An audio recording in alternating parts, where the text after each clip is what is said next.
Yeah, the fact that there's so much you can do on web, like so many games you can play, they're all free, right? Like if I wanted to play 50 games and I was doing free mobile apps for that, like how much time am I spent downloading between them? You know what I mean? Like, so it really is like a kid in a candy store type of vibe. And I want to use that as a segue to our next subject, which is really just talk about like how players are different. You know, we looked at like the technical landscape and the development landscape, but obviously if people are coming from mobile, they're thinking about production, they're thinking about, how to optimize engagement, and of course, further down the funnel, um, monetizing and things like that. So really curious to dig into engagement. But before, just want to let anybody who's just joining that if you do have any questions, feel free to throw them in at any point.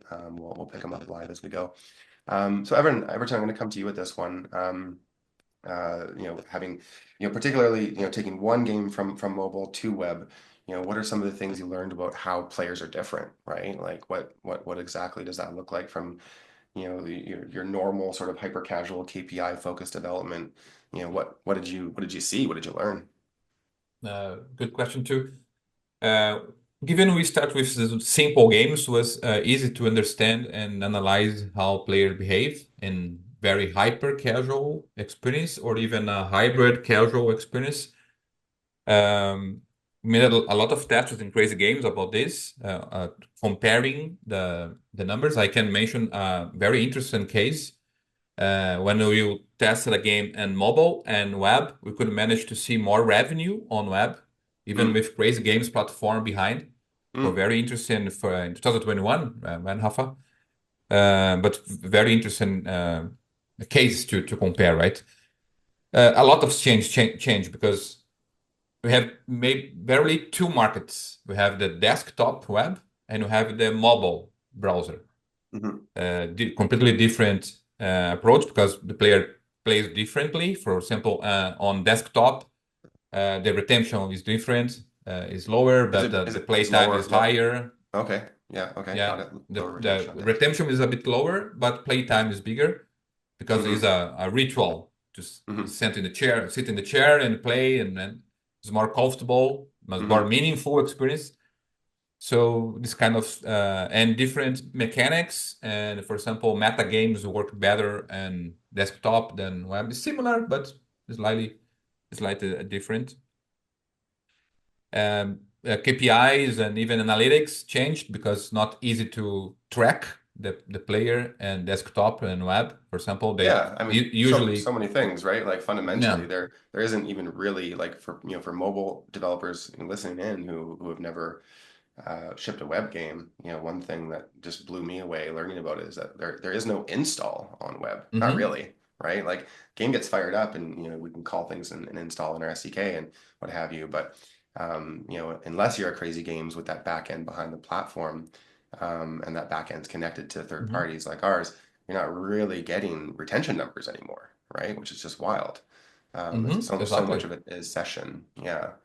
And the behaviors change since for the first step, even the marketing the campaign part, because it's not more about download now, Mm. is play now, Mm-hmm. play right now, exactly. Just click and play. So the behavior is start to change since the player know the game. It's in the Mm-hmm. first step in the whole arch.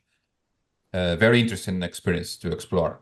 I can say that we know a lot. I don't know if Rafa can say that, but Yeah. you keep learning. But it's a very interesting I'm kind of field to curious because, explore. like, we talk about, like, okay, so it's so critical to get somebody into the game as quickly as possible, right? So let's say I'm a player, I'm on Crazy Games, I've got like 100 games in front of me, I can play anyone I want within milliseconds. I click one, I'm taken to the, play now page. Usually the game is a little obfuscated in the background, big purple button to start. Um, but if I play that game, I still see all the other things, right? Like that's a really wild thing, I think, for thinking about how players are different because the option to switch almost never leaves, and I guess unless they're in full screen. So, Raf, do you ever like see developers like, I guess one, do you see a difference in retention or sessions if somebody's in full screen versus not? And two, do developers do anything to encourage full screen if that would in fact be beneficial? Well, I will not on top of my head. I will not know the answer to this, but I will do for some experiences just better. Like, and some Mm, developers actually will force you to go full screen. mm, I I know more on the user side. It's not like everybody comes and play 20 games. It's like you Hmm. generally have your one favorite game, or and then maybe Hmm. switch and everything. Uh, Interesting. but I feel like, yeah, there's, I mean, the people who play Smash Cards, like John's game, they come to play Smash Cards and maybe Yeah. something similar. Yeah. Um, yeah, it's like it's Crazy Games like cool to help building communities, right? So Hmm. like we have a Discord. We see like a lot of our users will actually, populate a Discord server from a developer, Hmm. and feedback and have direct Hmm. contacts. So I think that's Interesting. Which actually, John, makes me kind of ask you. I mean, you've had all this success with Smash Carts on web, and you're on all the major platforms, and that's hard to conceive of for mobile developers if they can't get good retention tracking and acquire users, back it out, all that kind of stuff. So how is it that you've grown the audience of Smash Carts in that landscape? You're going off of, you have to go back a bit more to your beliefs and what you think and you feel, obviously, and maybe a little bit less analytical that way. Coming from mobile, where that was everything for us, that was for me nice. But yeah, it was a lot of that. So you're listening to players, you have a Discord, you're communicating with the players, you understand what they like and they don't like, you have ideas about what they're doing and how it works, and you get anecdotal kind of things. And then that helps feed the loop of like what you think is working in the game, why it's working, and then you Hmm. can develop more of that. Um, so for our game, it's very much a live service multiplayer game. Hmm. So it's a bit different to a lot of a good group of a lot of web games. But yeah, so for our game, it's a lot about virality and people playing together. So if you have a game, the web enables something special with multiplayer games that no other platform does. So Hmm. if you harness that, that's one of the best techniques to grow on the web, and that's Hmm. what we believed. And we went with that approach, and it's worked out that way. But yeah, it's definitely one of the ways to get an audience. And you can imagine a group of people physically in the same space, and someone shouts out, how quickly can you get 25 people into the same room playing a game on any platform? And Smash Cards is probably one of the quickest games in the world that you could do that for. Yeah. So that's got to spread it. So you can imagine the virality of that if you have that happen once to your game, and then half those people go and do it again and again and again. Yeah. That's the power. That's one of the strengths of web, as well as the stuff we've talked about, where you could just chop and change and jump through loads of games really quick. That's Yeah. really good too. Um, Yeah. and that is a really cool, fun feature that I think kids absolutely love.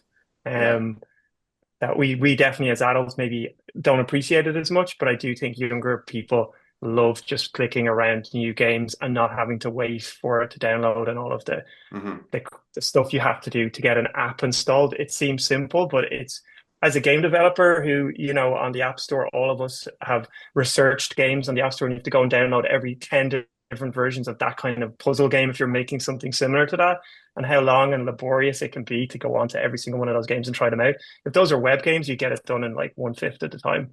And Yeah. I think of that person as a game developer, that's your core audience, the kids who are playing the web games. They are doing that every single day, I want and to touch they on that. love We it. did get a question from Anna, who I will get to in a moment. But actually, I want to dive into that thing for a second because you now mentioned kids as the core audience twice, right? And Chromebook Yeah, devices. So in my mind, I'm imagining kids at school are a big part of the audience, and I've certainly seen like weekday traffic for web tends to be a lot higher than weekend traffic for web. yeah, So just thinking about that as a developer, from mobile coming to web, it's like, okay, I get them to download my game, and it's really just them in the game, right? And it's if I lose the player, it's because the game didn't keep them. But there are so many external factors that, like, how do you even plan for like a teacher showing up, right? Like, what does that look like in terms of like, oh crap, I gotta shut the game down, like, session over. So a developer might agonize over like, oh, like my tutorial's messed up, I'm losing so many people in the first few milliseconds, but like, no, it's just that they're playing in the middle of class. Like, do you track that? Do you, account for it? Raf, I mean, on the platform side, like, how do you address that? yeah, we are blocked into a lot of schools, right? So that's one thing.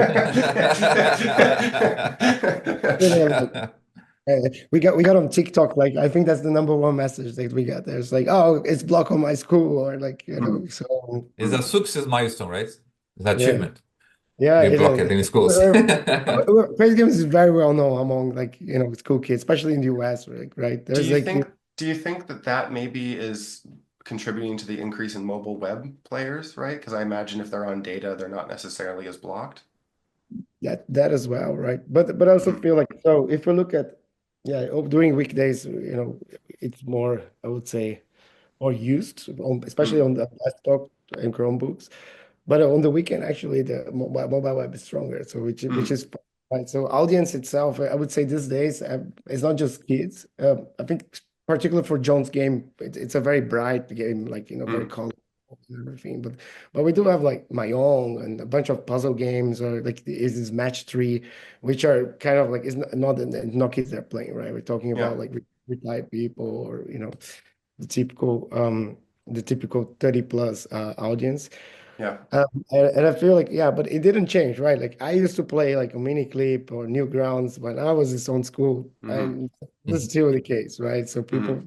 kids are still playing. They are like the bulk of our audience, and they're looking for this, you know, fast and fun experience as well. Yeah. But we start seeing like much more as we add more mid-core games now. We start having a few of those in the platform.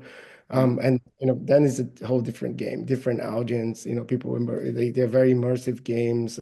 Like, you know, they have enough purchase, so people, you know, Yeah. pay for stuff. Makes sense. I want to